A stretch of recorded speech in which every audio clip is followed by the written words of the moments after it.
Oh, sorry. That's for a Democrat show. No matter what the technical difficulty is, this man is a professional. He goes all the way.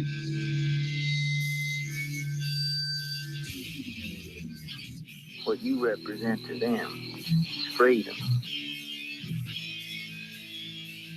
Was an extremely great conservative commentator. We're tearing it up on Wednesday night. This is awesome. This will allow me to report. Well, this is Jersey Joe for the Reaver of Common Sense show. 8 p.m. on shrmedia.com.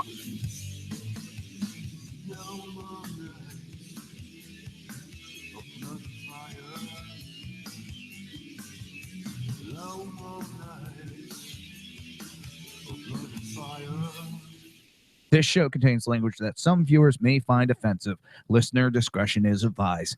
And now on to the show. And welcome to the Reaver of Common Sense show. I am your host, Jersey Joe, and I am making sense out of the senseless. The Jersey Takeover is here. We have expanded to 2 hours every Monday through Friday, 11 a.m. to 1 p.m. Eastern Standard Time. Remember to join the live chat. Go to shrmedia.com. Just click on the chat room button. Join the conversation.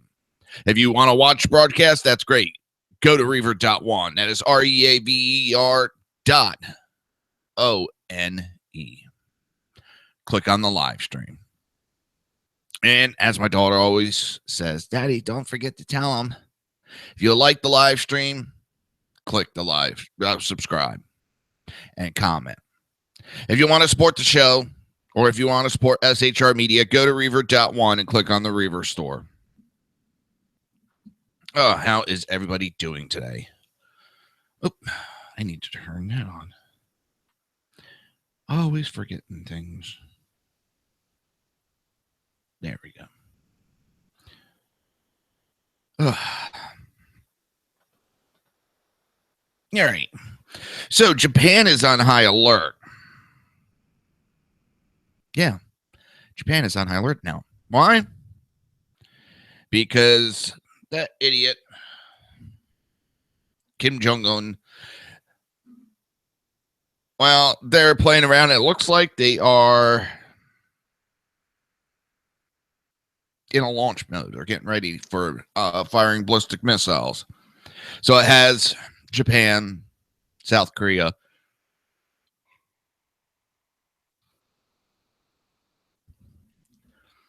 going on high alert. And Japan's put its military on alert on Monday for a possible North Korea ballistic missile firing, while South Korea also said it had detected evidence of launch preparation, officials from Japan and South Korea said. Tensions in the region has been high since North Korea conducted its fourth nuclear test in January and followed that with a satellite launch and test launches of various missiles. Japan ordered naval destroyers, Patriot anti-ballistic missile batteries to be ready to shoot down any projectile heading for the country, state broadcast NHK said. A Japanese official who declined to be identified as he is not authorized to speak to the media confirmed the order. A spokesman for Japan's defense ministry declined to comment. The missile tubes on a Patriot missile battery on the grounds of Japan's Ministry of Defense were elevated to a firing position. The South Korean defense official declined to comment on what type of missiles might be launched, but South Korea's news agency said officials believe it would be an intermediate range Masudin missile. We've detected a sign and are tracking that. We are fully prepared, says the South Korean official, who also declined to be identified. A Pentagon spokesman, U.S. Navy Commander Gary Ross said, we are closely monitoring the situation on the Korean Peninsula in coordination with our regional allies. We urge North Korea to refrain from provocative actions. I can see it's going to go sideways today. Yep.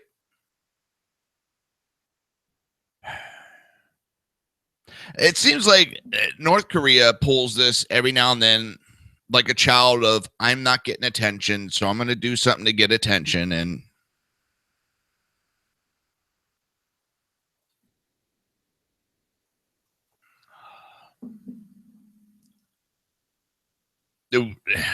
we got to do something. This shit with North Korea is getting nuts. This nutbag. I know taking out leaders is not the best thing we have a track record of right now. But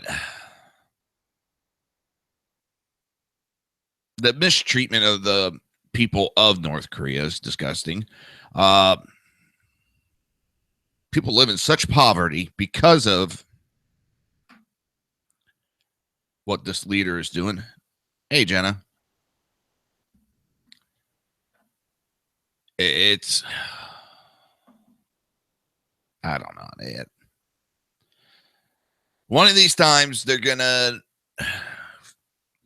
mess with one of these countries at the wrong time, and North Korea is just gonna get leveled.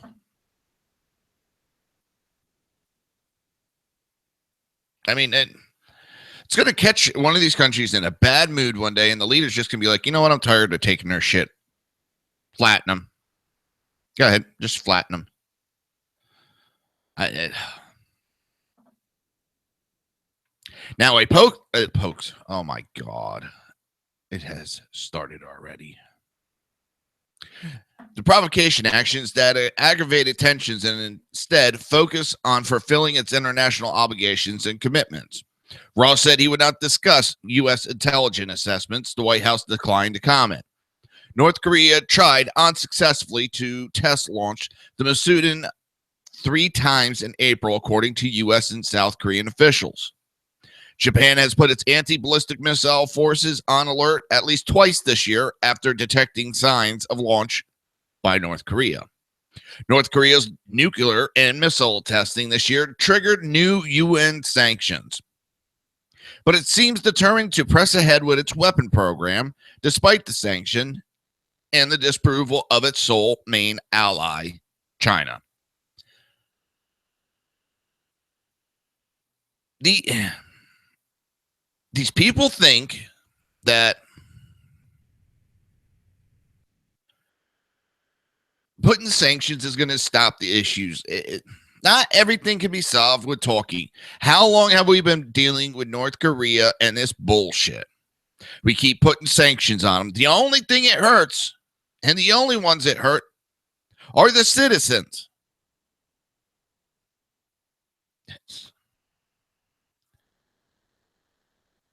I'm sorry. I'm getting tired of this modern day. Oh, you did something bad. The country's done something bad. Let's go put some sanctions on them. We're just going to put some sanctions on them. That'll solve everything. Don't worry. We'll just put sanctions and they'll stop doing the bad stuff. Putting your kid in timeout does not stop the issues. It's, oh my. This new age bullshit. I don't know.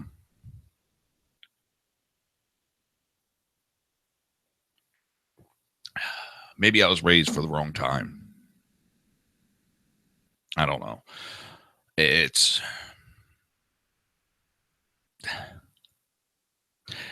decades ago. If Korea would have done this shit, we have already sent troops over, smacked Kim Jong-un around, got the country straightened out, gave it a spanking, and been on our merry way. But today's leaders, we're going to talk. We could talk through it. We could talk to everything. Yeah. But last Friday, leaders of the group of 7 industrialized nations, including Japan's Prime Minister, U.S. dipshit Barack Obama, met in Japan and demanded that North Korea comply with UN Security Council resolutions to stop all nuclear missile tests and refrain from provocation actions. They're demanding. Yes, they're demanding. We demand that you stop. That'll do it. Not only are we talking to you, we are now demanding that you do it.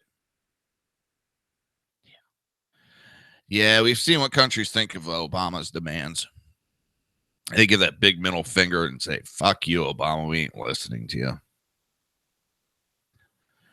And this guy thinks he has more power than he actually does. I don't even think he has the power to run his own household, let alone the world. And yes, he's been trying to do that. He has made the comments that his economical recovery of the United States saved the world's economy. The guy's delusional. He belongs in a fucking nut house. Right alongside Kim Jong-un. Oh, I gotta get a bit.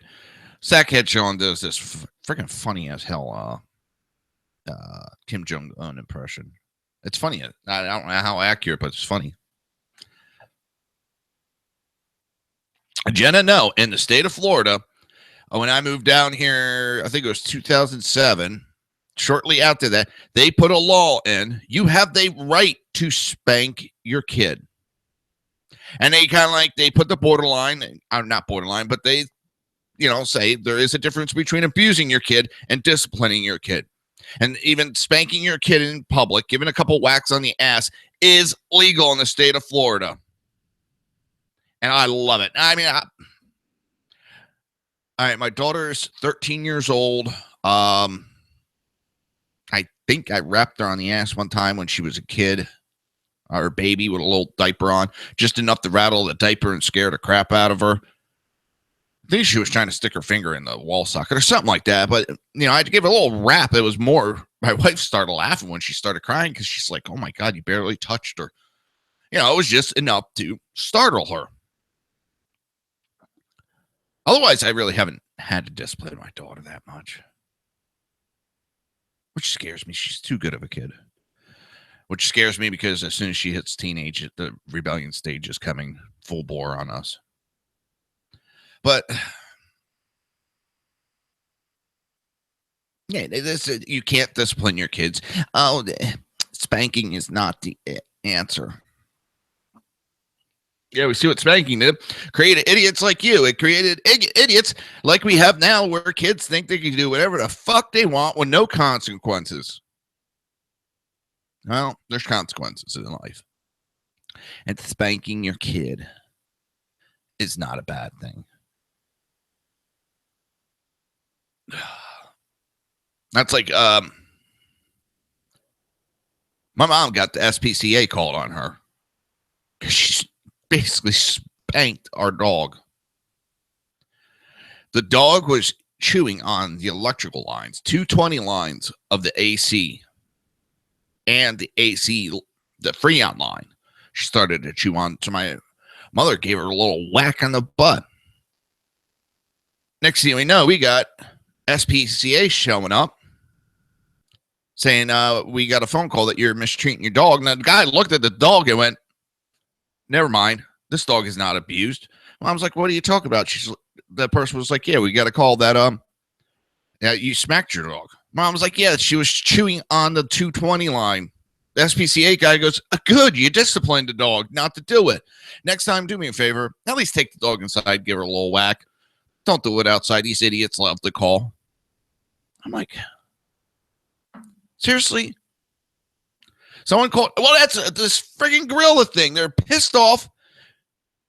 Not to change subject. Oh my God, I know this is totally swinging off of the subject, but everybody's freaking out about this damn gorilla. The kid is in intensive care, was dragged all around. Yeah, the gorilla wasn't actively like trying to kill it, but the gorilla doesn't know that that child doesn't have the same structure as a baby gorilla and can't be doing that shit. The kid's life was in danger. That's, from what I'm understanding, that's the only solution they had to save that kid. I'm sorry. I'm sorry they had to shoot that gorilla. And I'm pretty sure the guys that took the shot, who deal with those animals on a daily basis, didn't want to take that shot. But you got these idiots that think that all types of lives are very precious. But I'm sorry, that kid's life is a little bit more important. Yes, the parents may have been paying attention a little bit more. I don't know how the kid fell over. That's something you deal with afterwards. Right then and there, you have split-second decisions to make. The kid's life was in danger. They had to take the shot. I'm sorry. And these people that care more about fucking animal lives than they do about human lives is absolutely disgusting. There is people out there that hate the human race. They don't hate themselves. They don't hate them families. They hate the human race. They want everybody else gone.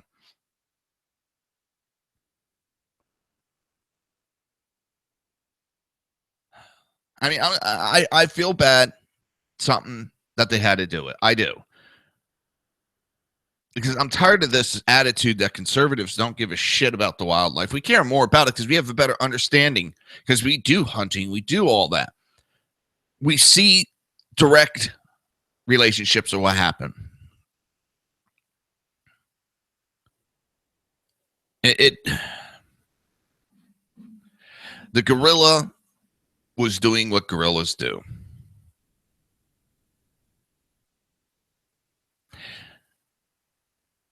If they would have tranquilized that gorilla, that several 100-pound gorilla, it could also have landed on top of that kid, because several times the gorilla was putting it underneath him. Even shooting it, they took a chance. They had to do something. They had to be fast. The kid was in danger. People, grow the fuck up. And I'm sorry. I'm sorry the gorilla is dead. I really am. I wish the kid never fell in there. But it happened. They had to act. And when you're in that type of situation, you have split second to make a decision. 2020, after everything's done, yeah, you could tear that thing apart twice from Sunday. Well, they could have done this and they could have done that. Well, they may not have those options at that time. And I can understand it. Doing EMS, you have split-second decisions. You don't have time to sit there and think of 20 different things you could do, 20 different angles. They have to do and act. And I don't know the people. I haven't talked to the people that work there, but I am sure with them dealing day in and day out with those animals,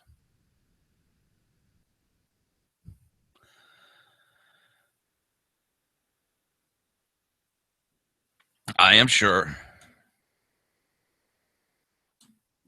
they did. That was the last thing they wanted to do. People, there was a kid's life at stake.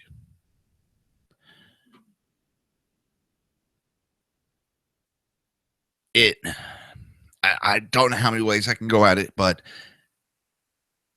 it happened. Look at what happened when everybody freaked out. And it's kind of different, but it got brought up recently. The lion.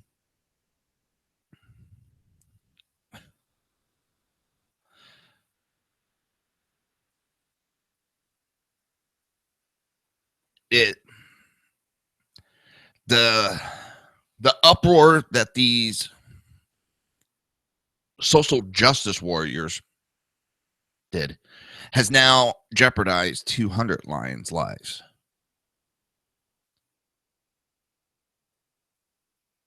They don't think of their consequences when they act. And in this atmosphere of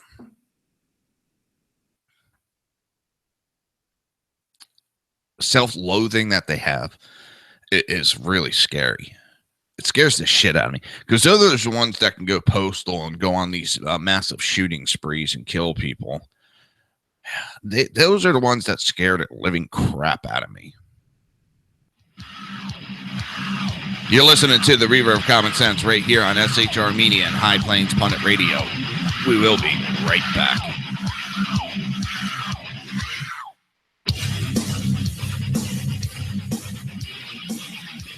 Conservative media done right. You're listening to the SHR Media Network. Breaking news. According to the latest report coming out of SHR Media, a merchandise store to support both the Reaver of Common Sense and SHR Media has just been unleashed to the general public. Be forewarned that this site can be contagious and numerous items can be purchased to support the best news programming. Go to Reaver.one website and click on the store link to check out the merchandise.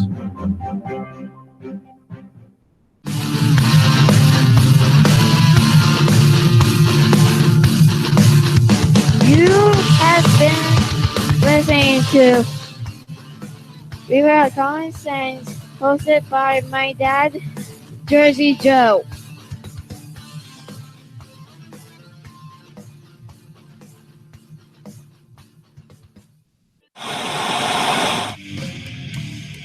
Beware, the Jersey Takeover is here.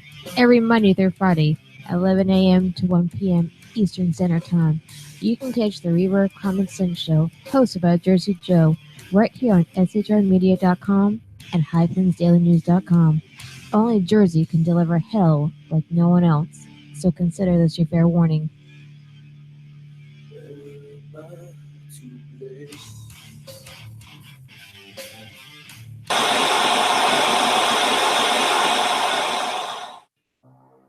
In a world controlled by corrupt politicians, You got a business. You didn't build that. a team of ordinary men emerge from the ashes to give voice to the voiceless and hope to the hopeless. Sackhead Sean. Dude, I'm not saying capitalist to it, bro. Sackhead Clint. All good friends of ours usually show up drunk. Also starring Sacco as the producer. I'm a little bit drunk, 'cause I'm drinking. They are the Sackheads Radio Show. Every Wednesday at 8 p.m. Pacific on shrmedia.com.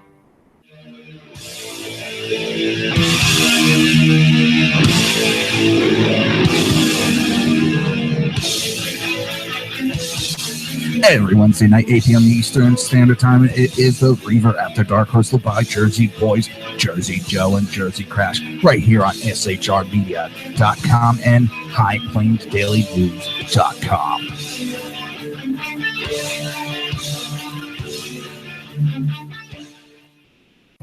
Times are dark. The people misled by corrupt politicians, lied to by establishment media, and deceived by the false messages of Islam. A nation in confusion needs a guide. It needs a man with a cane. I'm Dave Milner. Join me on Spreaker, SHR Media, High Plains Talk Radio, Live Rebooting Liberty, and YouTube for a unique brand of commentary on the unpleasant blind guide. Because truth is not always pleasant. If you miss a show, don't worry. You can catch the replays two ways, rebootingliberty.com or the reaverofcommonsense.com. While you're there on Reaver of Common Sense, don't forget, drop in your email and keep up to date on everything going on, or click the like button on the Facebook widget. Now on to the Reaver of Common Sense.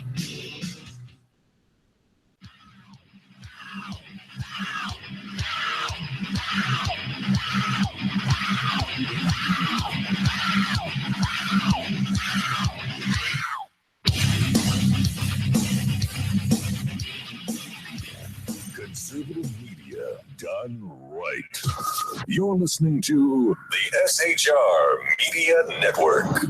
This show contains language that some viewers may find offensive. Listener discretion is advised. And now on to the show. And welcome back to the Reaver of Common Sense show. I am your host, Jersey Joe, and I'm making sense out of the census and looking like an idiot because I forgot to put up, during the break, I usually on the video, I throw up the show's logo. So here I am during the break, not paying attention. being an idiot playing air drums and just being a goofball. When I look over and notice that the camera is still going. Yeah. It's going to be one of those days. But the Jersey Takeover is here, and we have expanded to 2 hours every Monday through Friday, 11 a.m. to 1 p.m. Eastern Standard Time. Remember to join the live chat. Go to shrmedia.com. Just click on the chat room button. Join the conversation. And if you want to watch a broadcast, go to Reaver.one. Click on the live stream. And last but not least, don't forget to support the show or support SHR Media. Go to Reaver.one and click on the Reaver store. Pick yourself up a t-shirt. Well, it could have been worse. At least people know I got, shorts on. For all they know, I could have been just had a t-shirt on and naked everywhere else and walking around butt-ass naked. So at least people know I wear shorts during the show. No, I'm not in pants. I'm in my house. It's climate controlled. And not boxer shorts. I'm talking short shorts I got on. So, let's get on with the show and stop talking about stupid shit like that. I know I just gave someone a visual that they did not need to have. All right, the LA Times is amazed to find Latinos who support Trump. I mean, I've seen it. I've seen it multiple times. Oh, I was laughing my ass off this weekend. I touched on it a little bit yesterday, but it's still going on. There is a bunch of never Trumps that their new excuse for not backing Trump is he broke the pledge. I don't know how he broke the pledge, but he broke the pledge according to them. Because the pledge was, if you don't win the nomination, you pledge that you will still support whoever the Republican nominee is, and you won't run third party. Well, he's the Republican nominee. He's not running third party. So I'm trying to figure out how he broke the pledge, but they're saying that is the reason why they're voting third party is because he broke the pledge about third party or about not running third party. Huh? And there's one guy out there. I find it funny, this Chuck dude, Chuck NASCAR, whatever. He's on Twitter. 2 or 3 of his accounts have been permanently suspended by Twitter. Of course, he blames everybody else. And how do I know he's blaming everybody else? Because he created new accounts, and he's even telling Twitter that he wants his accounts back as he created new ones. So why the fuck suspend people if you're going to allow them to openly create new accounts? Doesn't that kind of divert the purpose of suspending? So now he's on there crying, and he's blaming that it was the Trump supporters. They lied and got him in trouble. Well, I've seen Twitter and how they act. And they just can't say, well, I think, or he's doing this. And they go, okay, well, if you think that, we're going to suspend him. They look through the Twitter line. So whatever, you did something there to get suspended. And he was on there and he's running his mouth. And the other big thing right now is they're bashing Trump about a Memorial Day Twitter he sent. And they're comparing it to Romney, what Romney said. And there's a big difference. Until you start looking at it, this is from Memorial Day last year when he was in the battle for the real battle for the primary. And then they compared it to a tweet Romney said today or yesterday. So that, oh my God. And then and the other thing that makes me laugh about these Never Trump, they're supposed to be so conservative. But I always see them posting liberal articles. Which then pointing that out, Chuck, who cries about censoring and freedom of speech, Twitter's censoring me. They won't let me use my account, so I created a new one, and I'm just running my mouth, and they're censoring me. Oh, I don't like what you said. I'm blocking you. Wah. That's all I really hear out of, not all, but a lot of these Never Trumps. They're hysterical. They run their mouths and then get upset when people turn them in for their mouths. And they act, and I'm telling you, these people are not conservatives, or they got too wrapped up in the Obama crap, and they're a victim. Everything, they're a victim. They're a victim with Trump. Trump has caused all their problems. It's the Trump supporters that are doing it. Now, I got a discussion with somebody this weekend, and me and the gentleman were very cordial to each other. And he talks about how he doesn't start, but he finishes. I said, well, how about these comments? And he couldn't defend it. And like I said, it's not just the Trump supporters. It's not just the Never Trump supporters. It's both sides. Everybody is on edge. Yeah. Everybody is on edge because of what's happened the last 7.5 years. And they're so quick to jump on each other. Yeah.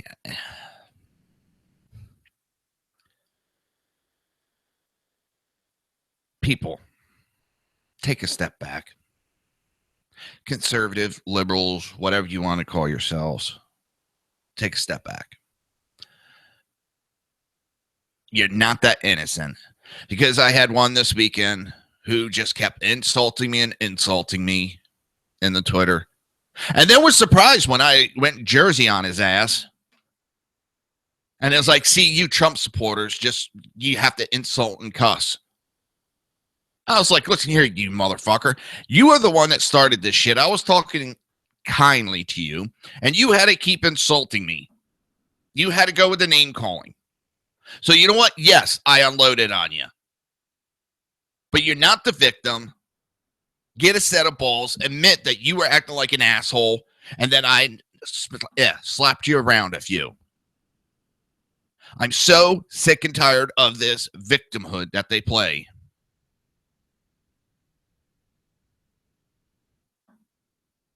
If you're going to start shit and you're going to run your mouth, don't sit there and get upset when someone goes back at you and start acting like, oh my God, I've never had it. I've never acted like that. How dare you talk to me like that? Because it's on the internet. I could show where I've had death threats, where my family's been insulted, where sexual comments been made at my wife, my daughter. Why is that going like that? Huh. Video I was looking over and just saw it was like freeze framing for a second. And those people are lucky they are behind a computer screen, because some of the things they said would have got their teeth knocked down their throat. And I am not one for violence, but don't attack the family. Don't attack the wives. My wife, it's not like my wife was part of the conversation. She had nothing to do with it. And they thought it would be smart, these Never Trumps, to try to antagonize me. No, I'm smart. I take screenshots and I started posting everywhere. Because they certainly deleted those comments to try make it look like they're innocent. So Never Trump, your numbers are dwindling. They're going smaller and smaller. So stop with the whining already. It's really not becoming of you. You're supposed to be conservatives. Man up.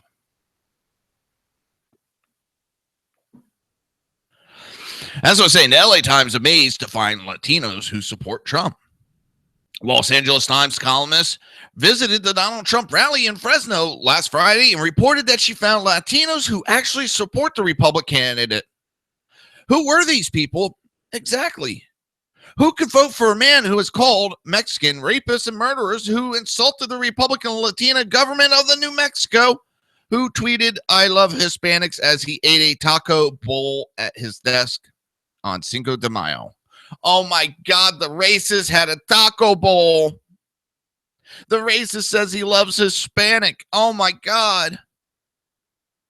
Oh my God, he's holding a Republican governor to the same standards that he holds the Democrat governors. Oh, he's such an evil man. Oh my God. Is he going after a Republican governor? Yes. Is that Republican governor doing a good job? I don't think so from what I see. So he's supposed to let a Republican not be held to the same standard that he's holding for everybody else just because he's a Republican. Well, I see a lot of Republicans treating Trump differently than they would any other Republican. So why can't he hold everybody to that same standard?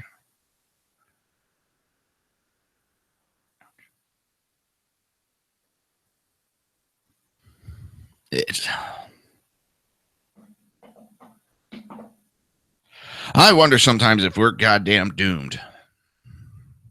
If this country is doomed. In fact, the world, because the human race is like at a pinnacle spot of either we go back to being idiots or we advance. And right now it looks like we're going to go to idiots. I don't know. And it turns out that many of them are American citizens or legal immigrants who care about the country's border and share the same view as fellow conservative Republicans on a variety of issues. His rhetoric about Mexicans doesn't bother you, I asked. It's about illegal aliens, Jennings said. Mom and I can't go to Canada and just squat and get benefits. We can't go to Mexico either without the proper paperwork. They'll put us in jail. I'm Mexican. This person, I ain't even try for that damn name. And I understand that Mexicans do the farm labor, but there's a lot of legal ones. That's how they should do it. The way my parents did. Naturally, Abercranian, oh my God. Why can't people have some normal names? We'll go with Robin. Let her own skepticisms poke through. In that case, good luck in a Trump administration to all the lettuce growers in Salina. They can't find enough people to pick their crops even now. For a more conventional view, Robin spoke to protesters outside the arena. Outside the arena, it was easy to find Latinos who take a fair, dimmer view of Trump. Polls, after all, show that he is very negatively by a huge majority of Latino voters. But practically the first person I bumped into was Daniel Ortiz, a 66-year-old retired truck driver from Selma. He carried a homemade sign featuring a photo of Trump altered to look like Adolf Hitler. It said, "Fuck Trump, and anything can happen if you don't vote." Well, right there shows how simple-minded that gentleman is. You know, this going to Adolf Hitler every time, and I've been guilty of it too. Every time that someone doesn't like something, what do we immediately do? Compare him to Obama, and we compare him to Hitler.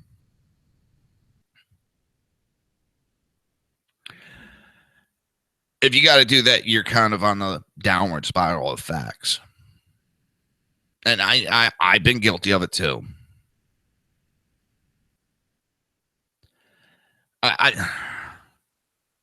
Trump is himself. I mean, okay, we're going to take Hillary, put Hillary over here.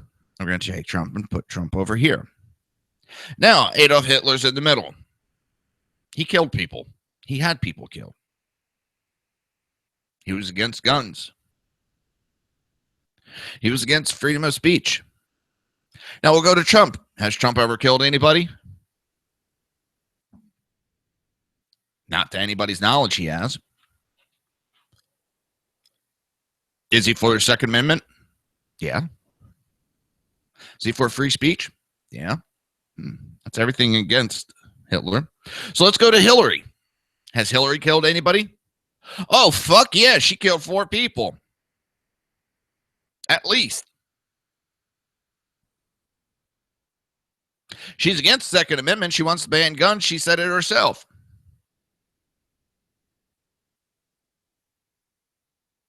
She doesn't like free speech. She limits it during her questions. People talking to her, they got to be vetted before they go up there. So you tell me who is closer.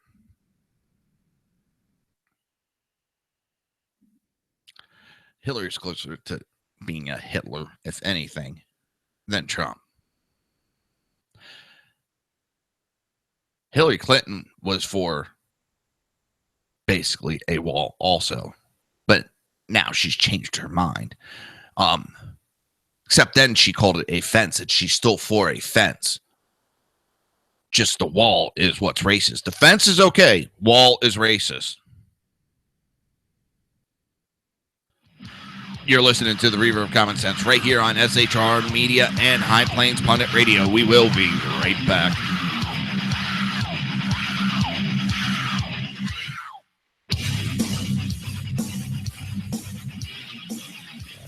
Conservative media done right.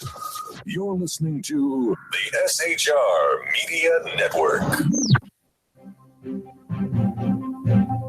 Breaking news. According to the latest report coming out of SHR Media, a merchandise store to support both the Reaver of Common Sense and SHR Media has just been unleashed to the general public. Be forewarned that this site can be contagious and numerous items can be purchased to support the best news programming. Go to Reaver.one website and click on the store link to check out the merchandise.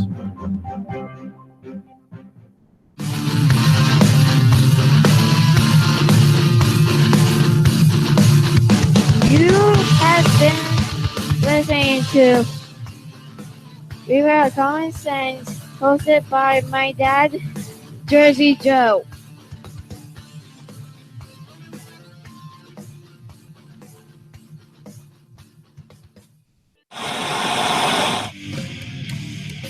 Beware, the Jersey Takeover is here. Every Monday through Friday, 11 a.m. to 1 p.m. Eastern Standard Time. You can catch the Reaver of Common Sense show, hosted by Jersey Joe, right here on shrmedia.com and highplains.dailynews.com. Only Jersey can deliver hell like no one else, so consider this your fair warning.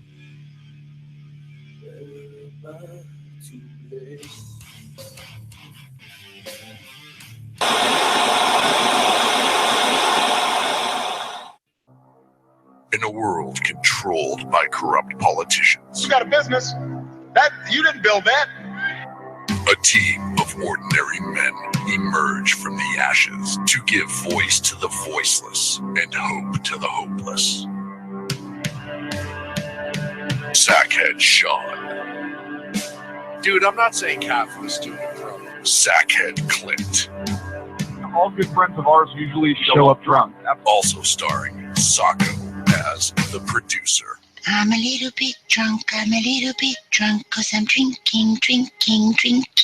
They are the Sackheads Radio Show.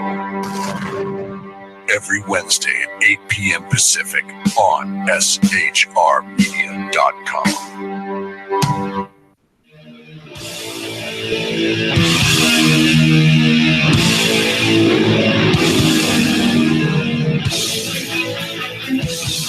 Every Wednesday night, 8 p.m. Eastern Standard Time, it is the Reaver After Dark, hosted by Jersey Boys, Jersey Joe, and Jersey Crash, right here on shrmedia.com and highplains.dailynews.com. Times are dark. The people misled by corrupt politicians, lied to by establishment media, and deceived by the false messages of Islam. A nation in confusion needs a guide. It needs a man with a cane.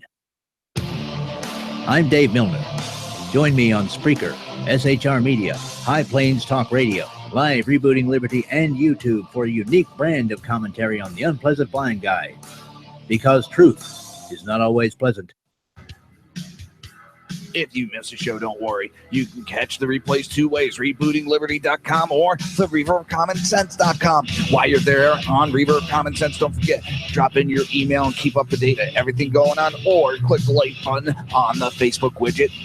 Now on to the Reaver of Common Sense.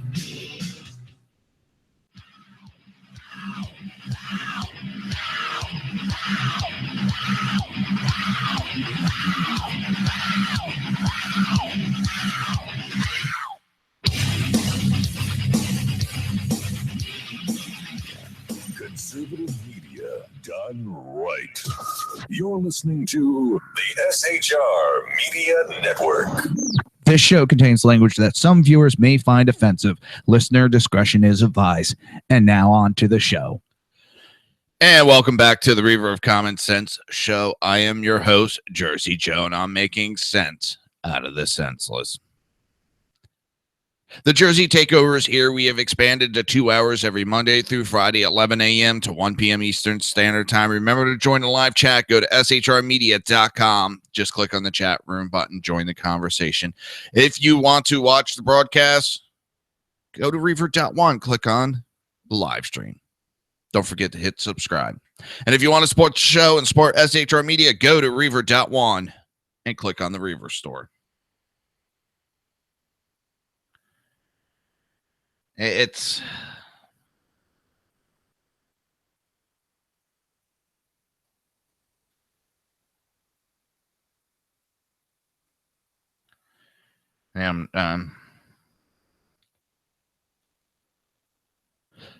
was looking at a couple things. I'm always looking at stuff as the show's going on, see if there's anything that pops up that I need to talk about. And I got looking at something totally different, and it wasn't porn. Damn. So Gary Sinise, the actor, and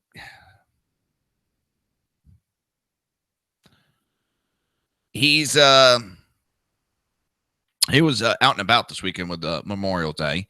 And actor Sinise appeared on ABC's This Week on Sunday to discuss the impact of one of his most famous roles on his work as the founder of the Gary Sinise Foundation. Hang on. First, I forget to put on. I need a producer. And their families. Gary Sinise Foundation, which has been helping military service members and their families since 2011. The 61-year-old Criminal Minds Beyond Border star famously played Vietnam veteran Lieutenant Dan in 1994 Oscar-winning film Forrest Gump, earning a nomination himself for the role. There was a tweet at Gary Sinise on Lieutenant Dan. He's okay in the end, and that's what we want for all of our wounded coming back from the war. Sinise said this week that he had been actively involved in veterans group going all the way back to the 70s, particularly the Vietnam veterans groups, because he has family member amongst them.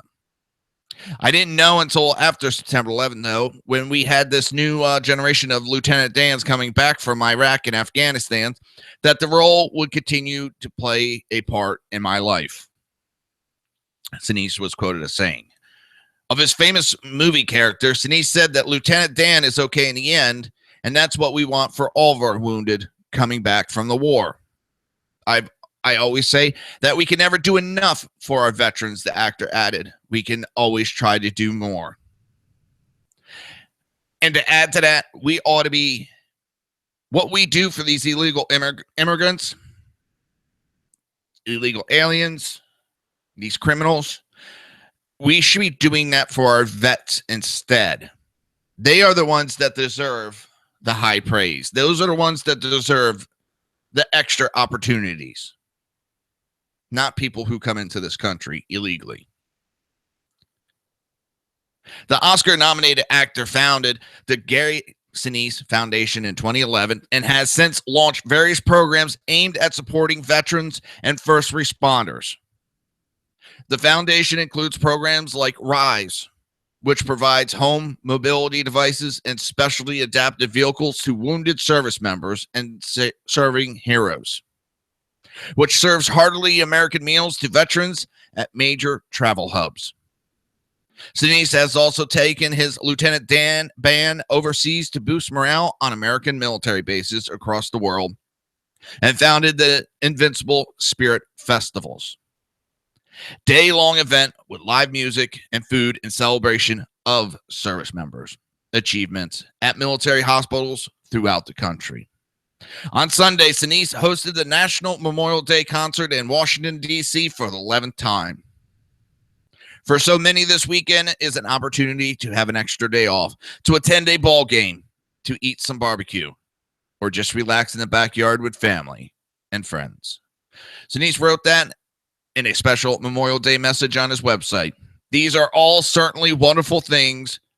So as we gather together, I encourage you to also reflect on the meaning of this day. And I think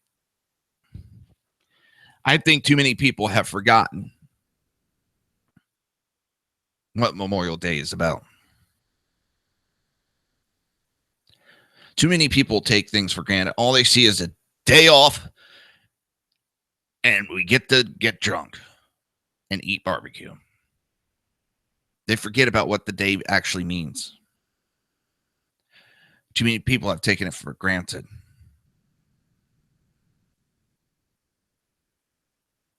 We need to get back to the basics on this country. And that's my opinion. I think it's too far that we're actually going backwards. We need to stop taking our military for granted and stop listening to idiots like Obama who want to bash our military.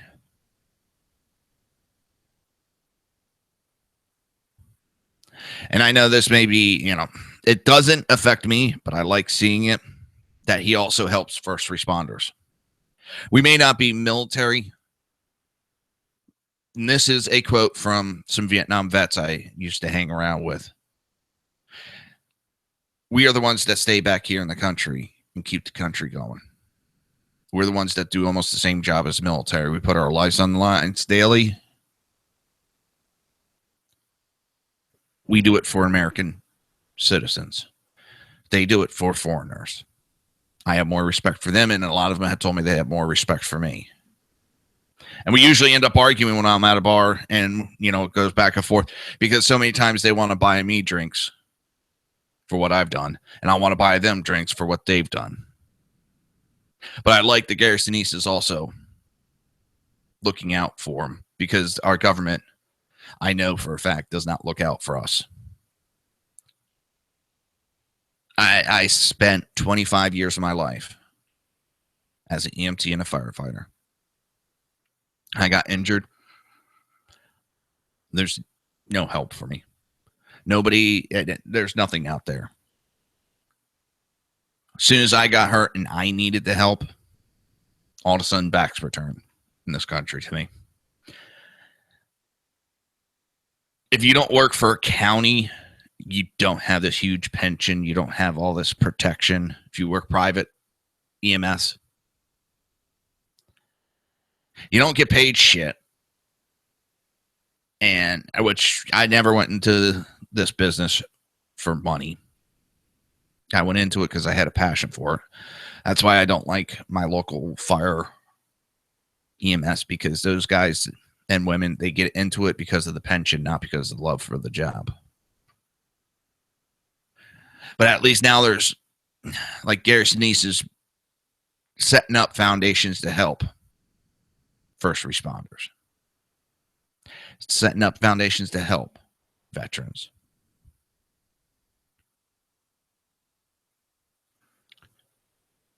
And earlier this month, Sinise was awarded the 2016 Bradley Prize for his work supporting veterans and first responders. The actor donated the $250,000 stipend. $250,000 he was given. He put that into his foundation. $250,000. And he just put that right into his foundation. He said, I pray that we always remember the fallen, that we take their sacrifices for granted. Excuse me, that we never take their sacrifice for granted. I was wondering about that. And that we all learn from the selfless service of the brave heroes who have given their last full measure of devotion.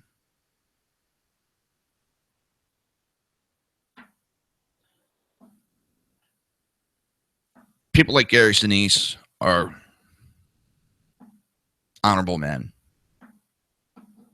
in my book. He's doing things and he doesn't publicize that he's doing all this. Very little do you see in the public eye about what he's doing with the veterans group. Unless it's to get the word out about the veterans group.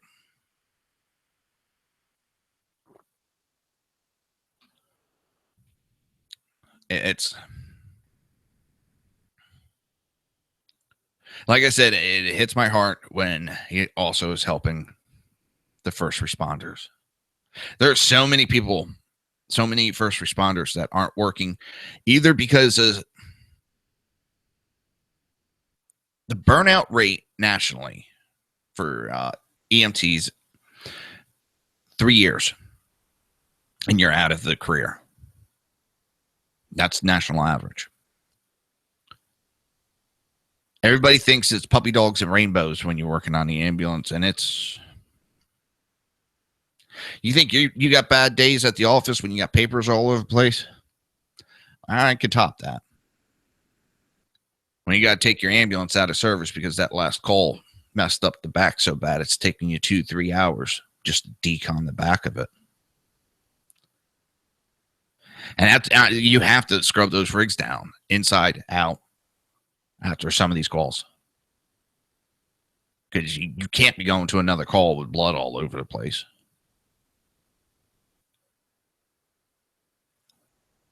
There's more than what meets the eye. I know an EMT who got stabbed. And it's not uncommon for violence to happen on these calls towards EMS fire. It's not uncommon. We're not the saviors for everybody. And some people just don't give a shit. And as I said, the one I knew that got stabbed, why? Because they were there helping a woman who was that her husband beat the shit out of her. She hit him, and the cop told her that he apologized, but by the law, he had to arrest her. And she looked at him and said, that's no problem. She's sitting on a couch. Said, that's no problem. But if I'm going down, someone's going down. Stood up and pulled a kitchen knife out and stabbed him in the stomach. And he was there helping her. What did he get? He got stabbed in the stomach for it. It's one quick story out of God knows how many. Working in certain areas, you get shot at. Why?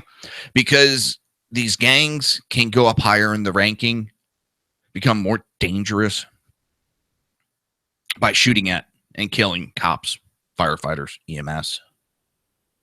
It's a game to them. I've been laying in a car with my feet sticking out, helping a victim. With cars blowing by me doing 70 just a few feet away from my feet and legs. It's the job. But when I got hurt, there was nothing there. You're listening to the Reaver of Common Sense right here on SHR Media and High Plains Pundit Radio. We will be right back.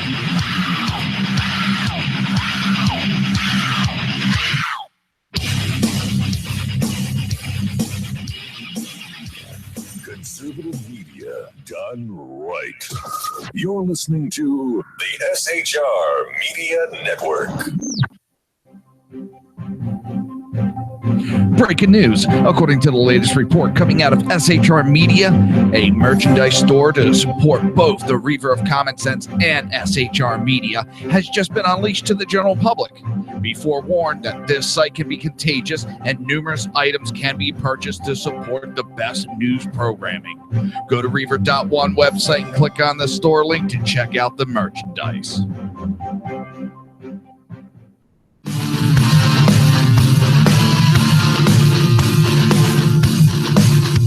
You have been listening to Reaver of Common Sense, hosted by my dad, Jersey Joe.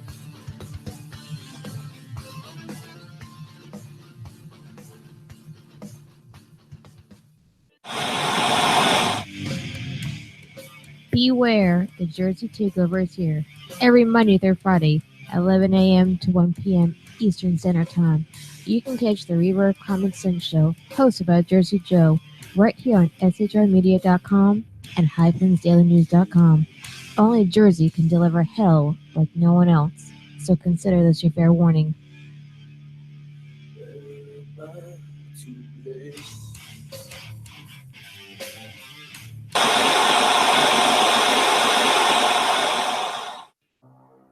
In a world controlled by corrupt politicians, You got a business. That you didn't build that. a team of ordinary men emerge from the ashes to give voice to the voiceless and hope to the hopeless. Sackhead Sean, Dude, I'm not saying Catherine is stupid, bro. Sackhead Clint, All good friends of ours usually show up drunk. also starring Sacco as the producer. I'm a little bit drunk, cause I'm drinking. They are the Sackheads Radio Show. Every Wednesday at 8 p.m. Pacific on shrmedia.com.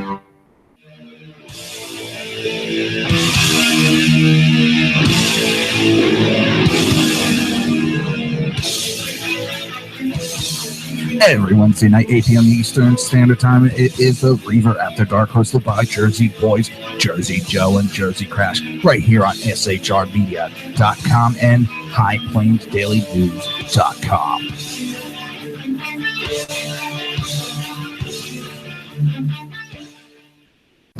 Times are dark. The people misled by corrupt politicians, lied to by establishment media, and deceived by the false messages of Islam. A nation in confusion needs a guide. It needs a man with a cane. I'm Dave Milner. Join me on Spreaker, SHR Media, High Plains Talk Radio, Live Rebooting Liberty, and YouTube for a unique brand of commentary on the unpleasant blind guide. Because truth is not always pleasant. If you miss a show, don't worry. You can catch the replays two ways, rebootingliberty.com or the Reaver of Common Sense.com. While you're there on Reaver of Common Sense, don't forget, drop in your email and keep up to date on everything going on, or click the like button on the Facebook widget. Now on to the Reaver of Common Sense.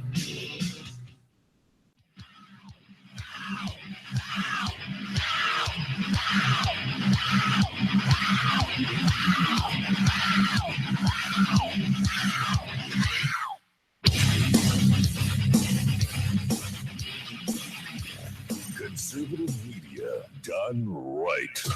You're listening to the SHR Media Network. This show contains language that some viewers may find offensive. Listener discretion is advised.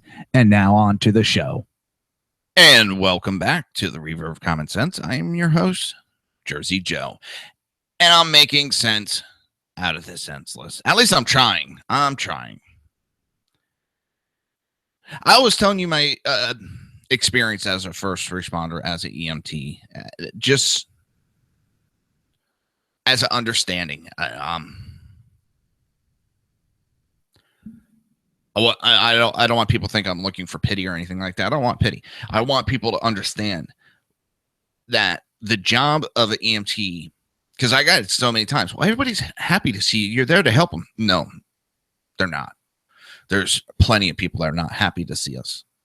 Whether it's just they don't like us, they don't want to go to the hospital, they're having a mental breakdown of some sort.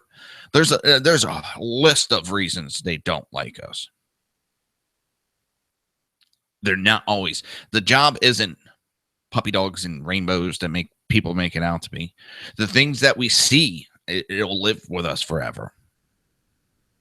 It's a hard job that it takes a special person to do. And that's all. I wanted to convey that along. And that a person like Gary Sinise that recognizes the first responders also. At any time, their lives can be snuffed out just that quick. You know, there's some states are even with their EMT, paramedics, and firefighters, it's getting so bad. Some states are considering allowing them to carry weapons while they're doing their job. I mean, there plenty of times they're being shot at, and what do we have? Nothing. Some states it's even illegal for the EMTs, the firefighters to own and wear any type of ballistic protection. Recently, the Senate,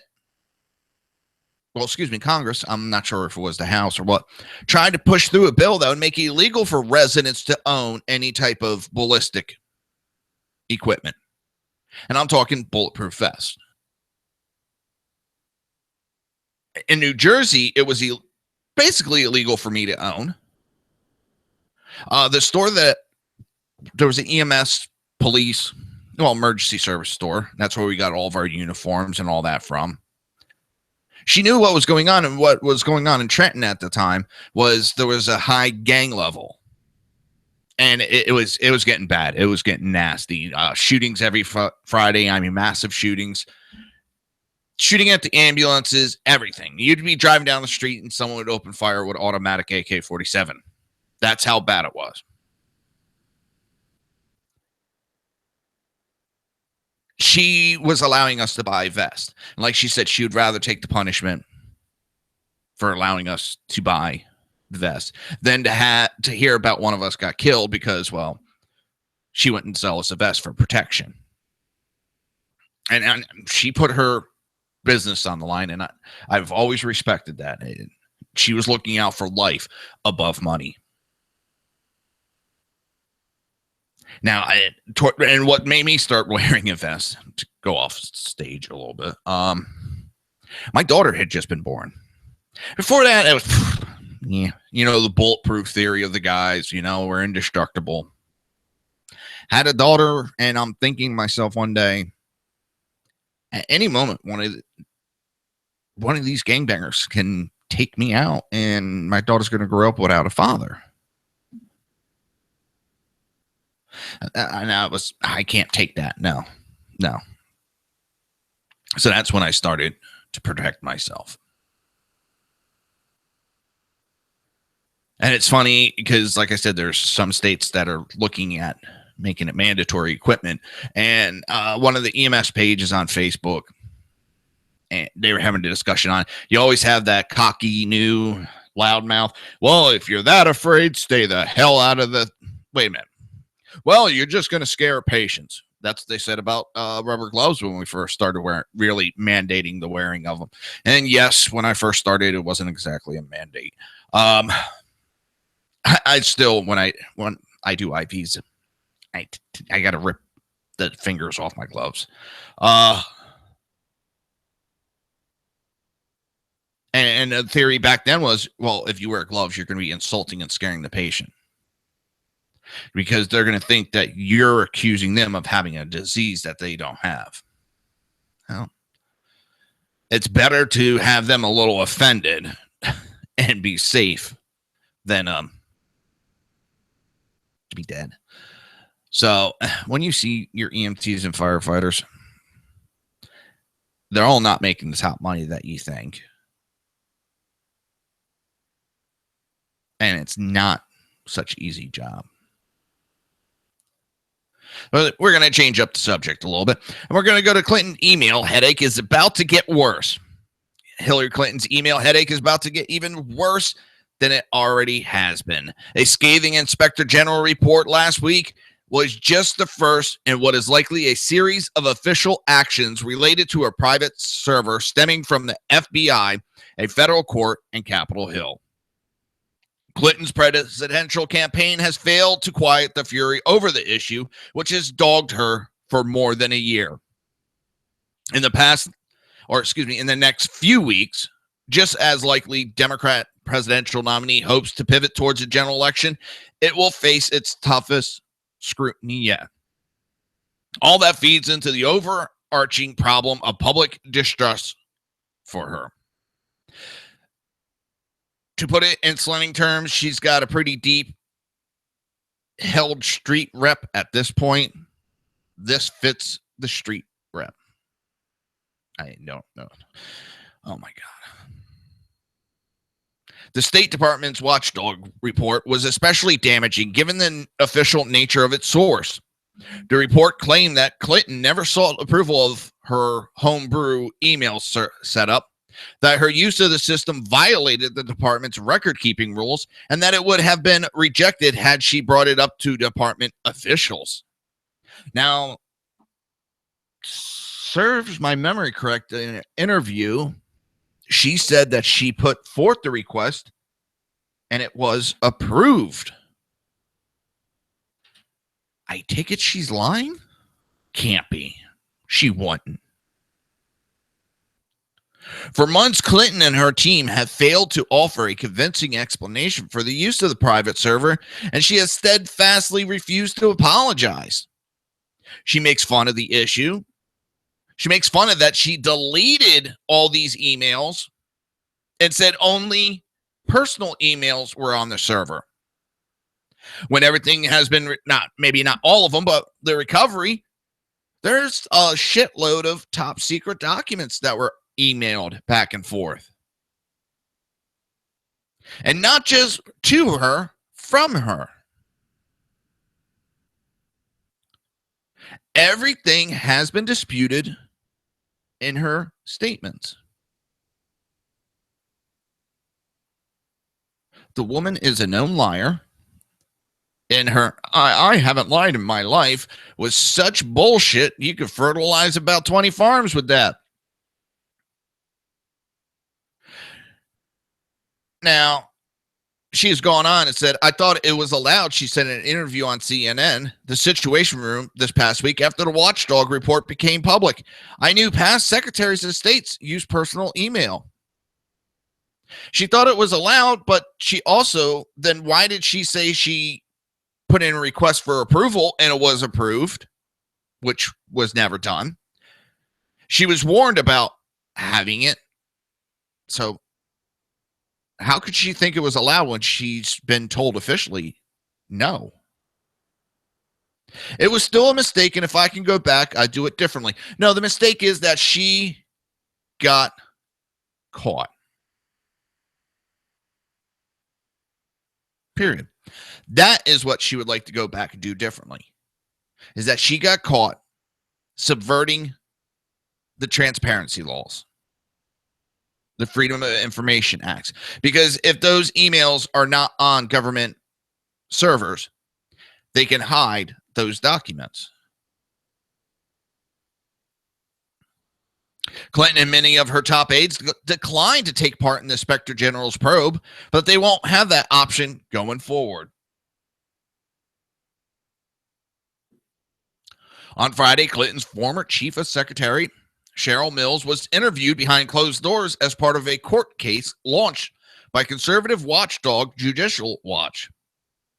In coming weeks, longtime aide Huma Abedin, former IT specialist Brian Paglione, and other officials are scheduled to answer questions under oath for sessions that could last as long as 7 hours. A federal judge this week preemptively blocked Judicial Watch from releasing videotapes of the upcoming deposition.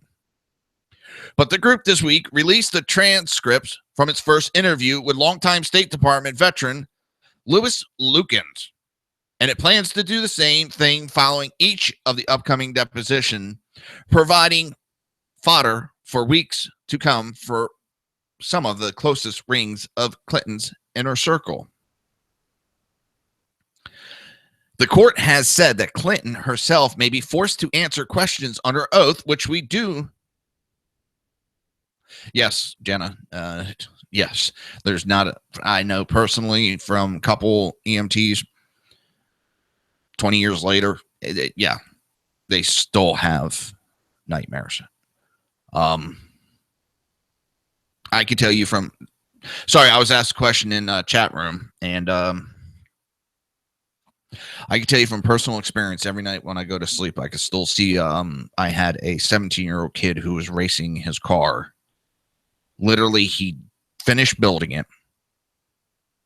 First night driving it, lost control, hit a telephone pole, and from the impact,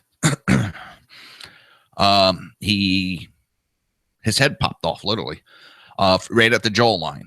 So when we looked in the car, left hand was on the steering wheel, right hand was on the shifter, and kind of like where his head was supposed to be, there was a puddle of red, and you could see the bottom jaw teeth.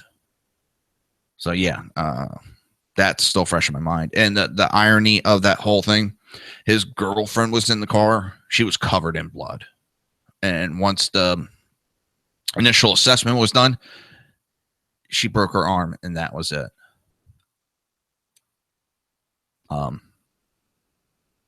So yeah, there's vividly, there's still images. And that's one of the things, it's not PSTD. I know they say that, but it's just images that we saw. It doesn't affect my life. I deal with it at night and go on my merry way. I know I get on my wife's nerves sometimes because I'm a little bit more cautious than maybe I should be about situations. But that's life. Let's see. Where were we? She's going to be forced to answer questions under oath, which would dramatically escalate the brouhaha surrounding the case. Now, the problem with that is she has already lied under oath. She's already lied. And she's already made the statement, what difference does it make?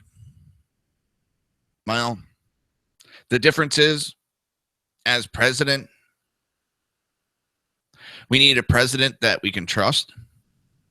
We need a president that will be looking out for the better of the American people, not on how to better their own pockets, which time and time again we have proven that's all the Clintons are after. It's just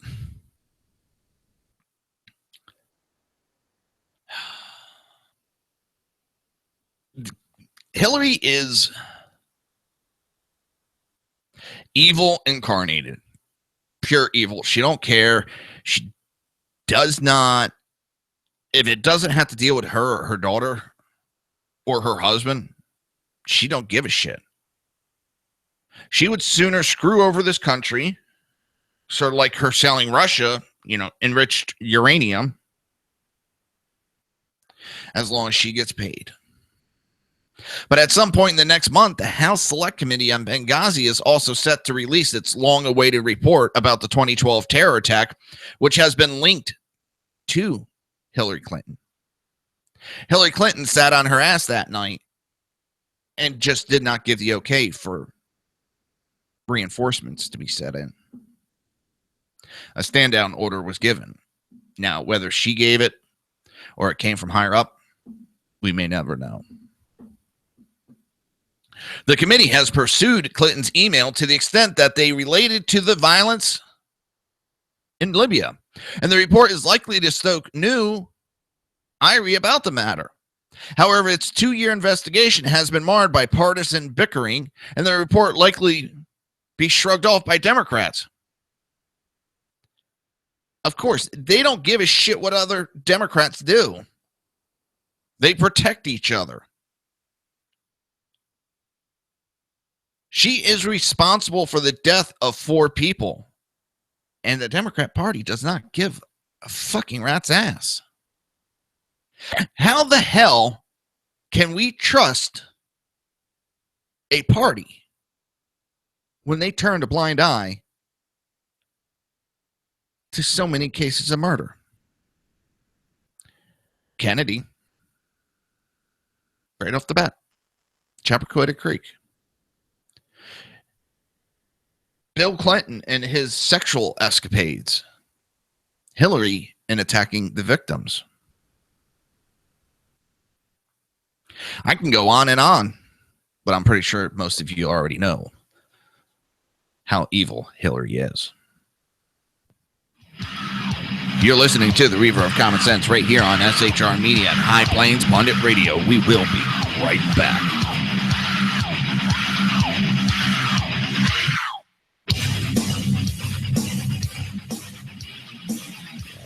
Conservative media done right. You're listening to the SHR Media Network. Breaking news. According to the latest report coming out of SHR Media, a merchandise store to support both the Reaver of Common Sense and SHR Media has just been unleashed to the general public. Be forewarned that this site can be contagious and numerous items can be purchased to support the best news programming. Go to Reaver.one website and click on the store link to check out the merchandise.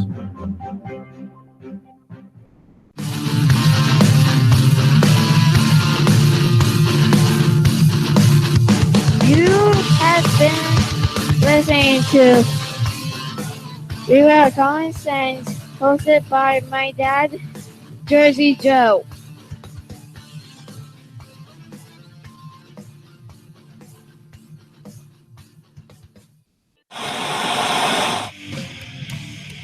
Beware, the Jersey Takeover is here.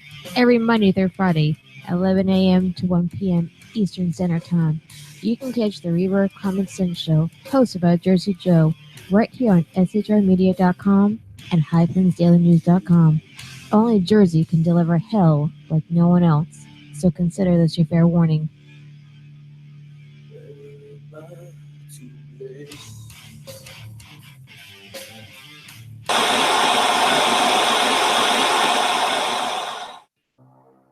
In a world controlled by corrupt politicians, You got a business. That you didn't build that. a team of ordinary men emerge from the ashes to give voice to the voiceless and hope to the hopeless. Sackhead Sean, Dude, I'm not saying Catholic student pro. Sackhead Clint, All good friends of ours usually show up drunk. also starring Sacco as the producer. I'm a little bit drunk, I'm a little bit drunk, 'cause I'm drinking. They are the Sackheads Radio Show. Every Wednesday at 8 p.m. Pacific on shrmedia.com.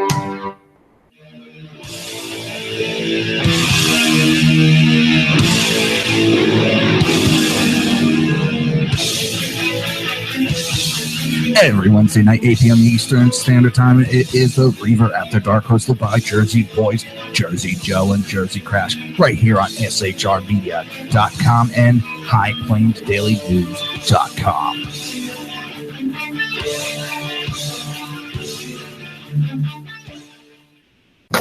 Times are dark. The people misled by corrupt politicians, lied to by establishment media, and deceived by the false messages of Islam. A nation in confusion needs a guide. It needs a man with a cane. I'm Dave Milner. Join me on Spreaker, SHR Media, High Plains Talk Radio, Live Rebooting Liberty, and YouTube for a unique brand of commentary on the unpleasant blind guide. Because truth is not always pleasant. If you miss a show, don't worry. You can catch the replays two ways, rebootingliberty.com or the reaverofcommonsense.com. While you're there on Reaver of Common Sense, don't forget, drop in your email and keep up to date on everything going on, or click the like button on the Facebook widget. Now on to the Reaver of Common Sense.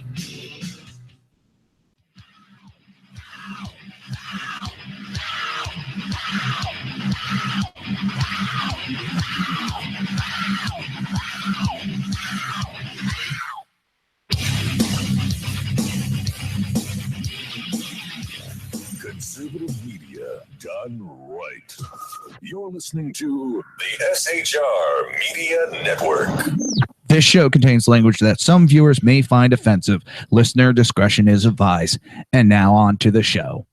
And welcome to the Reaver of Common Sense show. I am your host, Jersey Joe, making sense out of the senseless. The Jersey Takeover is here. We have expanded to 2 hours every Monday through Friday, 11 a.m. to 1 p.m. Eastern Standard Time. Remember to join the live chat. Go to shrmedia.com. Just click on the chat room button. Join the conversation. All right. We're talking about the email situation, the investigation into Hillary Clinton. We're talking how the Democrats just shrug it off. That's what they do. They just don't bother themselves. They ignore it and they go on. And I'm not trying to, relate Trump to Democrats, but that's sort of what he does and why he's been successful. He gets shit thrown at him. He just ignores it and keeps going on.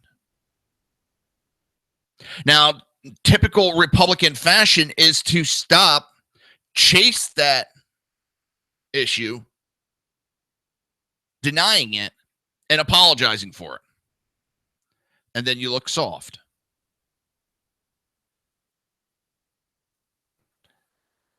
Trump has taken some of the tactics that liberals use, and he's learned them. And he's just going on with it. And that's what's helping him be successful.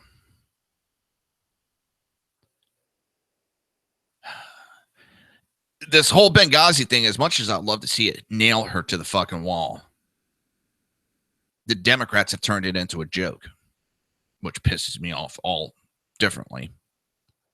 But what is more potentially profoundly more damaging for Clinton is the looming FBI investigation exploring the possibility that she or her aides mishandled classified information. More than 2,000 emails that Clinton gave the State Department from her private server have been classified at some level, and 22 were marked as top secret, the highest level of classification. However, none of the emails were marked as classified at the time they were sent, complicating the investigation into whether her setup thought any laws. But if you look at the way the law is written, it doesn't matter whether it's labeled or not. Classified is classified. Sending and receiving that is illegal. Aberdeen Mills and other Clinton aides have reportedly been interviewed as part of the FBI case. And Clinton herself is due up for questioning at some point, which she has, even though she stated anytime, anywhere, I'll talk to the FBI, to, well, shit, this is an investigation. She has turned down requests to be interviewed. Legal expert appears skeptical that the Justice Department would hand down a criminal charge against Clinton due to both the high legal hurdles involved and the intense political scrutiny surrounding the likely presidential nominee. And I think that will hurt the Democrats even more. If Justice Department had any brains whatsoever, and I don't know if they have it on that federal level, but put it to a grand jury to decide. Take it out of their hands and put it in a grand jury. That's the way they can, well, we put it to a grand jury and they said that there's no reason for indictment. Or, hey, Clinton, sorry, the jury decided that you're indicted and we have to try this.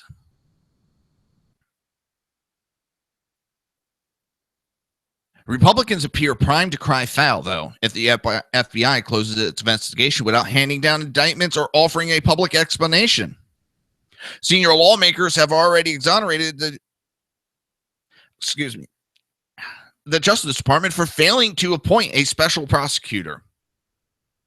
It's clear that Attorney General, who serves at the pleasure of the president, is going to have very little incentive or intention to pursue the appropriate investigation. John Cornell, the number 2 Senate Republican, said on the chamber floor this past week, Other state Republicans, including Chuck Grassley, Ron Johnson, have launched their own investigations related to Clinton's email. Some of their findings, Grassley said this week, were at odds with those the State Department and Inspector General report. I will follow up to get to the bottom of these discrepancies because misrepresenting facts to Congress is unacceptable. Well, I don't exactly trust Republicans to look into it. They'll say they are just to make themselves look like they're doing something. But half the time, it's all dog and pony show.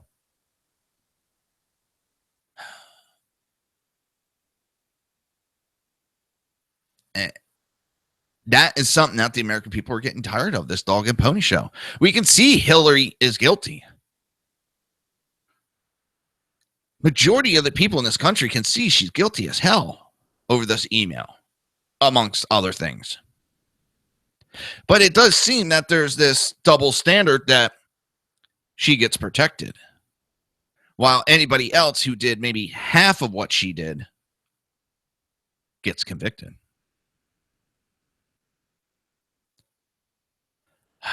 And Bernie Sanders, I mean, this guy is one of the biggest wimps I've ever seen. He could be slamming her left, right, and center over the email, but has refused to address the issue. He also in December declared that people are sick and tired of hearing about your damn emails. Well, no, they're not. People are sick and tired of the excuses. And as she gears up for a general election, Clinton has to expect that Donald Trump won't be as kind. Sanders didn't pick up on the emails, which Trump thinks was a mistake. He is going to go after Hillary like she has never been attacked before. And that's one of the things I've been saying for a while.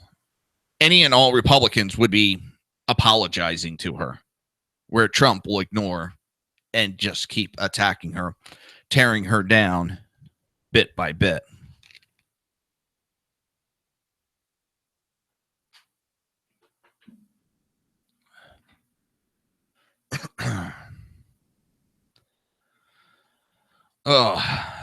It's, you know what? I am sick of hearing about the email scandal. The woman is guilty, and they're still pussyfooting around. That's what I'm tired of.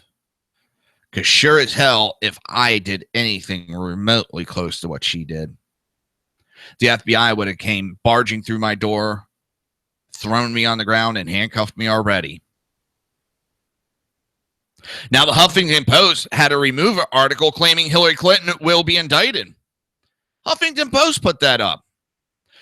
The liberal publication Huffington Post removed an article on its website Sunday claiming that the FBI plans to pursue an indictment against Hillary Clinton on federal racketeering charges. HuffPo freelance contributor Frank, a scientist and public speaker, posted an article on the site's blog entitled Hillary Clinton to be indicted on federal racketeering charges. The Racketeer Influenced and Corrupt Organization Act, RICO, is a United States federal law passed in 1970 that was designed to provide a tool for law enforcement agencies to fight organized crime. RICO allows prosecution and punishment for alleged racketeering activities that has been executed as part of an ongoing criminal enterprise. Activities considered to be racketeering may include bribery, counterfeiting, money laundering, embezzlement, illegal gambling, kidnapping, murder, drug trafficking, slavery, and a host of other nefarious business practices.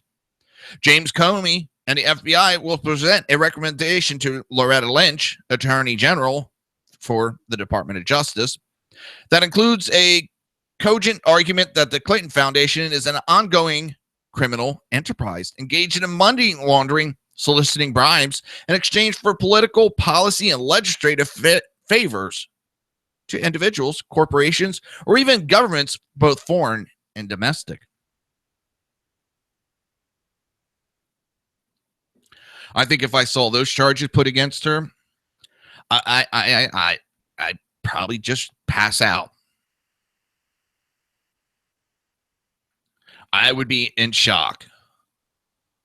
As much as I say I think she is going to be indicted, but another part says you're being hopeful.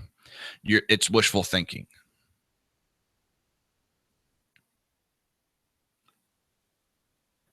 But on the other hand, I don't know if they can get away with it again. There's been too much that the Clintons have gotten away with. And it just, I don't think, or I hope she's not going to get away with it.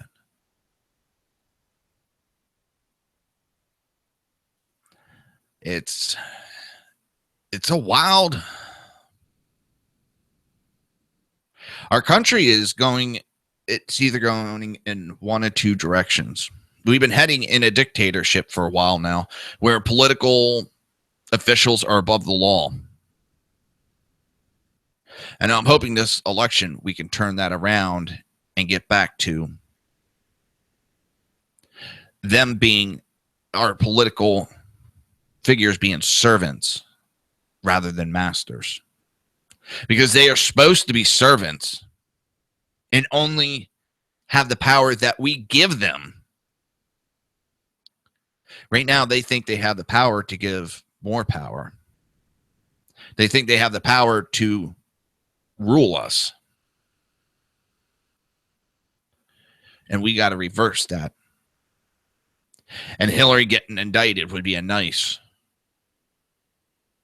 push in the right direction. Not because I just want to see someone indicted. No, I want to see a politician, a high-ranking politician, held to the same standards that us people are held. I know that's a pretty wild and large expectation.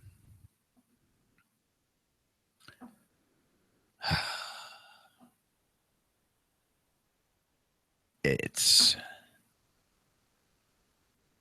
something I don't see happening, though. That's the scary part.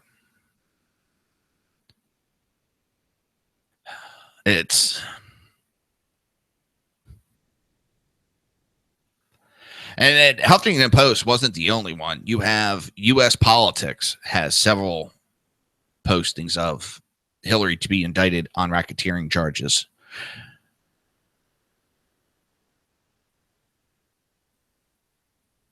I can only wish. Those pages have been since taken down, all those pages.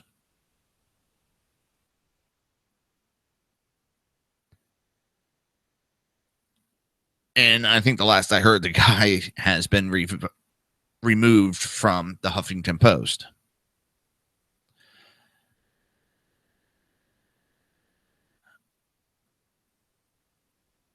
So I see Huffington Post trying to protect Hillary Clinton. The woman's been protected enough. And I mean, she's been protected enough. It's that time for a break. You're listening to the Reaver of Common Sense right here on SHR Media and High Plains Pundit Radio. We will be right back.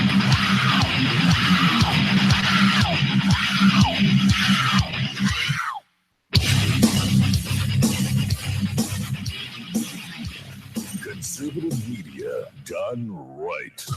You're listening to the SHR Media Network.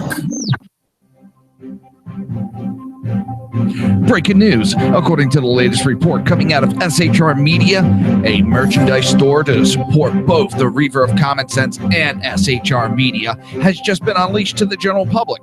Be forewarned that this site can be contagious and numerous items can be purchased to support the best news programming. Go to Reaver.one website and click on the store link to check out the merchandise.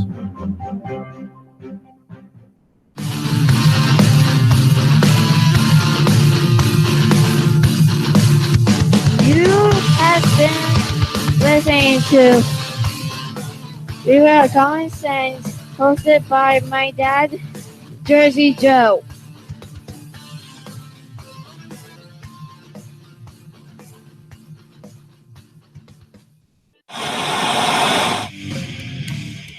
Beware, the Jersey Takeover is here. Every Monday through Friday, 11 a.m. to 1 p.m. Eastern Standard Time.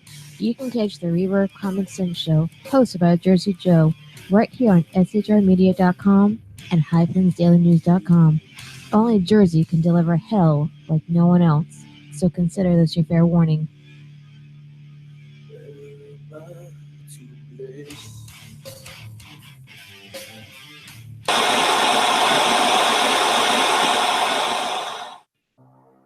In a world controlled by corrupt politicians, You got a business. That you didn't build that. a team of ordinary men emerge from the ashes to give voice to the voiceless and hope to the hopeless. Sackhead Sean, Dude, I'm not saying half of the student pro. Sackhead Clint, All good friends of ours usually show up drunk.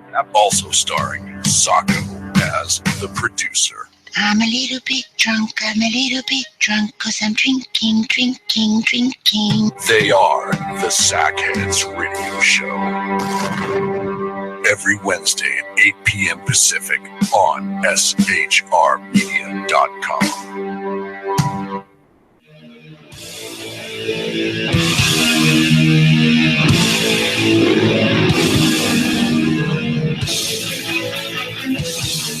Every Wednesday night, 8 p.m. Eastern Standard Time, it is the Reaver After Dark, hosted by Jersey Boys, Jersey Joe, and Jersey Crash, right here on shrmedia.com and highplansdailynews.com.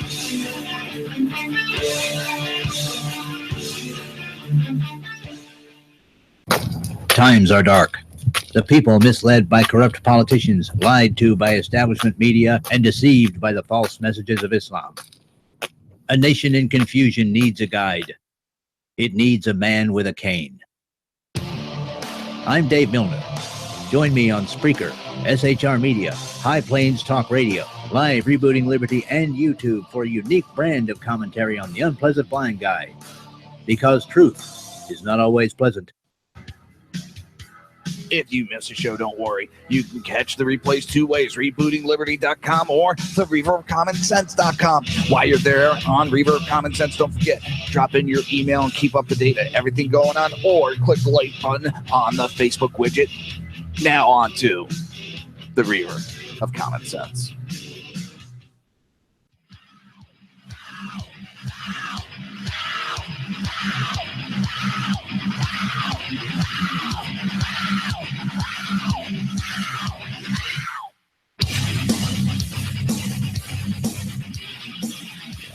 Conservative media done right. You're listening to the SHR Media Network. This show contains language that some viewers may find offensive. Listener discretion is advised. And now on to the show. And welcome back to the Reaver of Common Sense show. I am your host, Jersey Joe, and I'm making sense out of the senseless. The Jersey Takeovers here. We have expanded to 2 hours every Monday through Friday, 11 a.m. to 1 p.m. Eastern Standard Time. Remember to join the live chat. Go to SHR Media. Just click on the chat room button. Join the conversation. Now, I was being told that there was the audio sounding a little weird. It seems like I'm getting some internet spikes here and causing a little bit of lag. So that could be causing some issues. Otherwise, all my other settings are, I constantly have the CPU up and running and taking a look at it. Well, like a gauge, the RAM and all that, and everything's been looking good. So I just think it's internet spike. There is some storms around too. It's Florida. Storms happen and it can cause weird issues. I'll take a listen to it after the show, go through it to see if it's something on my end, because I can't hear the actual show. I just can't hear it, so I don't know if there's any issues. Actually, let me see if I can do this. Oh. Check this out. Then we're going to get to try to fit it in Hillary Clinton's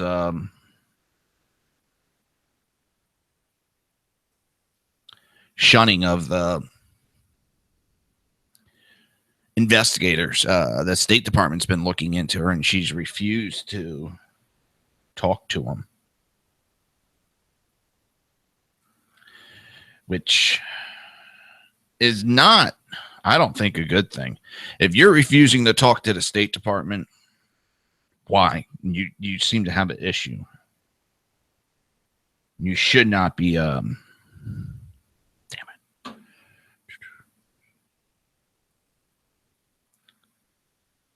If you're so innocent, you shouldn't be worried about talking to the State Department.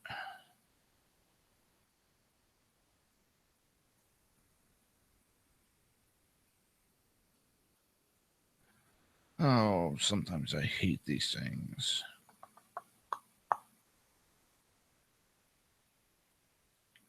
Used to be able to find the player for this real easy, and now I can never find it. All right, I'll take a look at it later.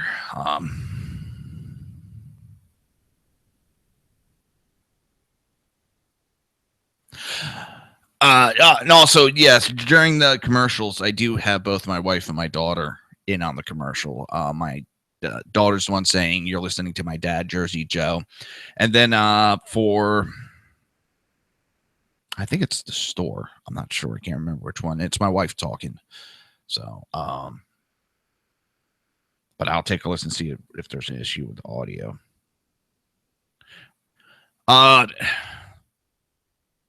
But it wasn't just Hillary Clinton who refused to talk to the State Department investigators. Her entire top tier of staffers shunned the Inspector General's probe into her secret email system.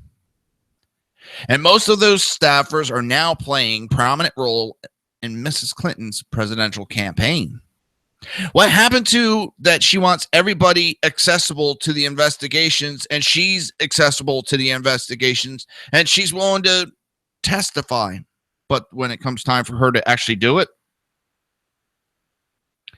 she runs away.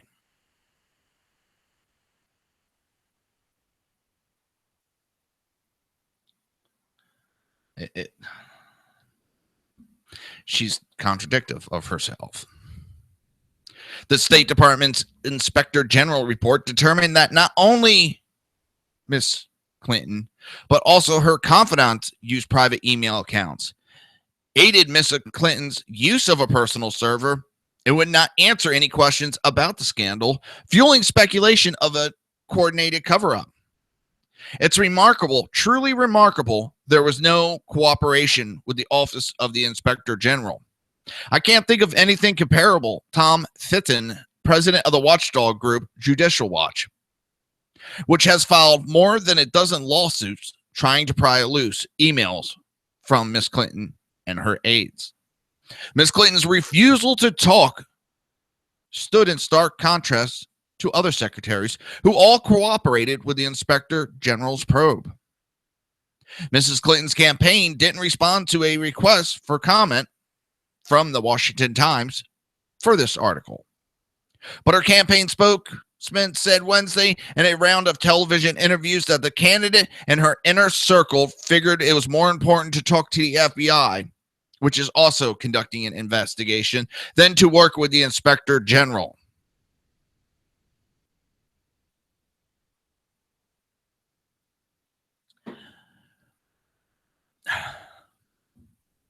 So in other words, they gave a big middle finger and a fuck you to the Inspector General.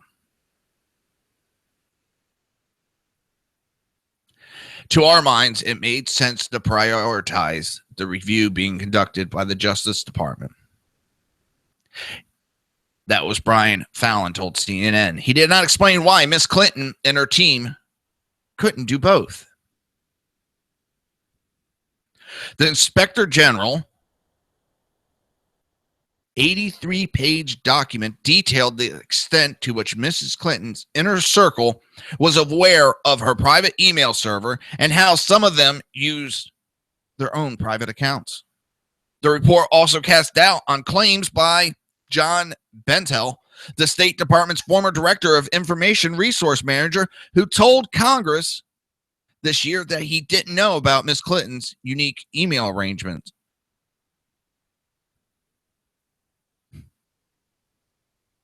The report includes an exchange in which Mr. Bentel suggested that Miss Clinton could use an official state.gov email account already set up for her, but warned that would mean her communications would be subject to open record laws. And in another incident, after State Department employees raised concerns about Miss Clinton's private email server, Mr. Bentel responded by instructing the staff never to speak of the secretary's personal email system again, the report says. Mr. Bentel refused to cooperate with the investigation, as noted by the Inspector General.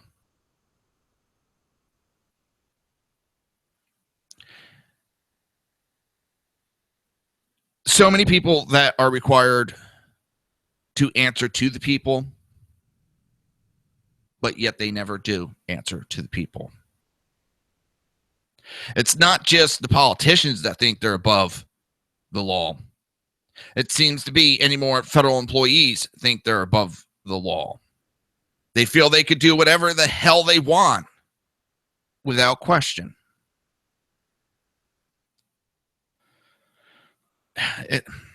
These people work for the people. They're supposed to answer to the people. And the only reason I could think why they would not answer to the people is because they're hiding what they've done. And they don't want the people to know what they are doing.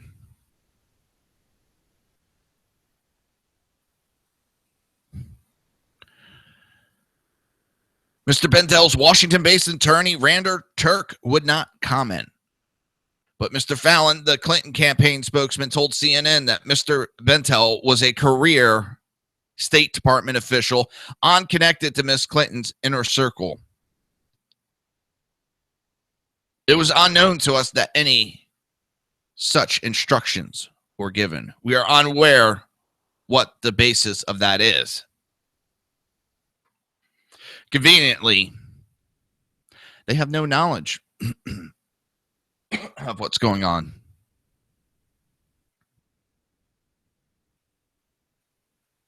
Other aides identified the Inspector General are major Clinton campaign players.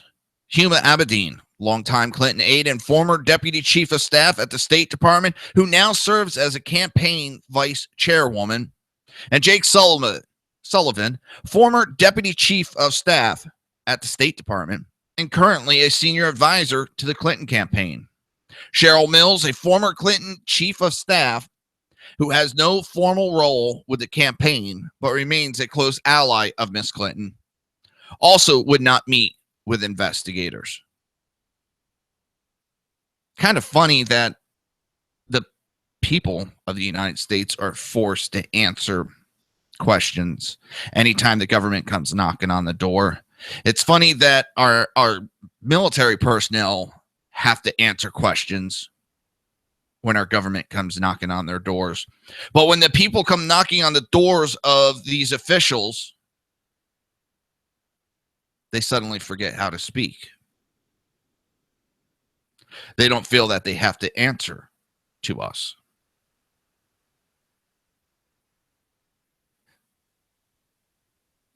Well,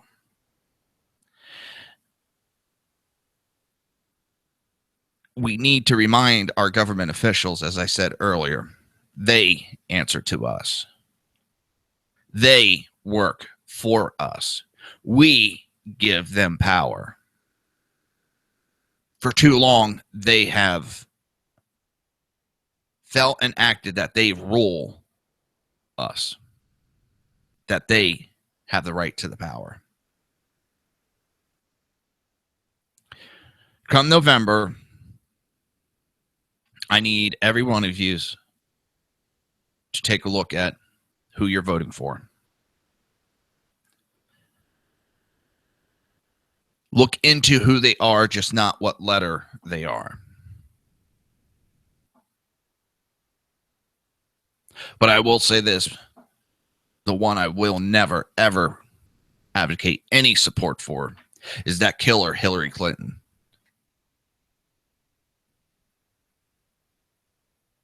And if you don't trust Trump all that well, that's fine. Then do this. Make sure you still vote for Trump. But make sure that you vote in a new, stronger Congress. A Congress that is willing to do its job as it's set up to do and to keep a president at check. A Congress that is going to stand up and tell the president no when it needs to be said. With that, I want to thank everybody. It is that time again. Remember, every Monday through Friday, 11 a.m. to 1 p.m. right here on SHR Media and High Plains Pundit Radio. You can catch me, Jersey Joe, on the Reaver of Common Sense. And until tomorrow, have a great day.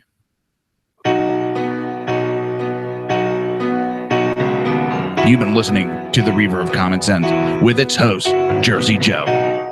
You can tune in every day, Monday through Friday, 11 a.m. to 1 p.m. Eastern Standard Time, right here on hppundit.com and shrmedia.com.